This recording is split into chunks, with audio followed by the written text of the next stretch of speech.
Hi, welcome to Restaurant Hacks, where I give you advice on how to run your restaurant better. So, Up to No Gouda says, I put together a P&L statement using this template, but now I'm lost in the numbers.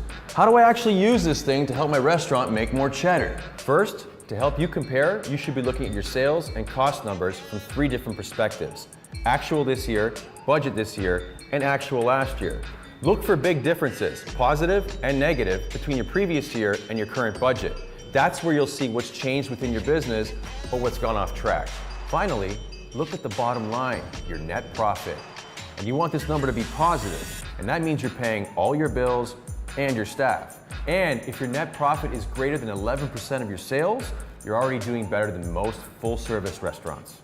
If it's a negative number, then you have to look closely at 2 things, your sales and controllable costs. Then you have to find ways to bump up the first and dial down the second.